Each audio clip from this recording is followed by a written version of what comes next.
Hello guys, I have here chicken. Unya, na ako'y kalamunggay. Tapos, kani. Unya, kana. Ako'y tanglad, tapos bell pepper. Wala akong fresh na bell pepper, so agwanta sa tanak, kaya lapatan nakapalit.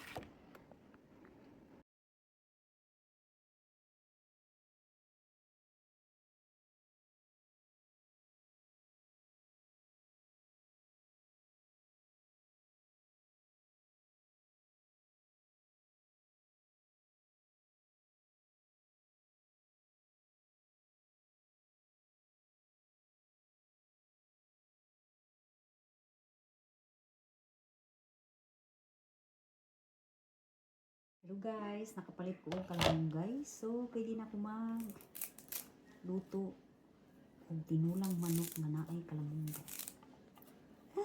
Excited ko. Sa wakas, nanak ko kalamunggay.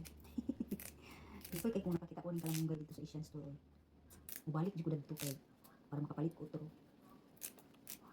Kaya hindi na ako craving ang kalamunggay. Craving granted! Sana all. Balik dito ko dito para ako ito kalamunggay yung ano. Hindi ko sasalangin ito. Every leaf counts. I grew up with these leafy vegetables na hindi ko alam na napaka masustansya pala nito. Rich in vitamin A and everything with anti-cancer content. So, sulit-sulitin natin. Ako ni siyang dalun sa akong mama-in-law para makakaon siya og healthy nga gulay. She needs healthy diet. So, ito yung mga sangkap ng lulutuin ko. Sabaw na naman.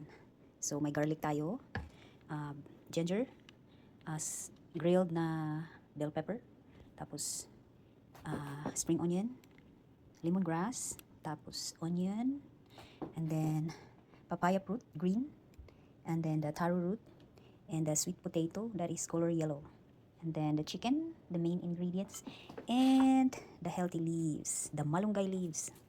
So, mag-start na tayo cooking.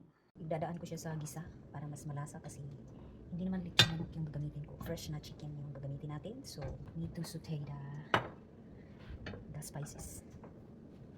Gisa na ta guys. Inunan ko yung ginger. Tapos, isunod natin ang garlic. Mas maraming garlic, mas masarap.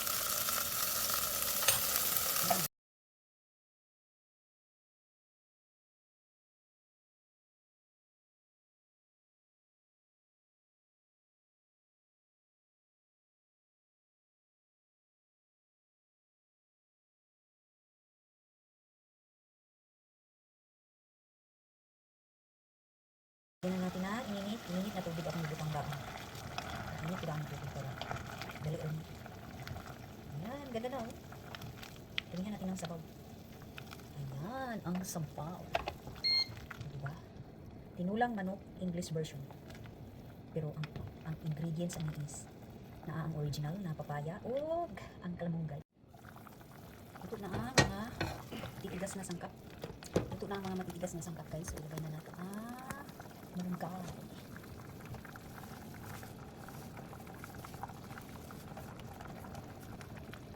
Hindi na ito siya i-mix umayo kaya. Hindi siya i-mix na halukayin mo talaga.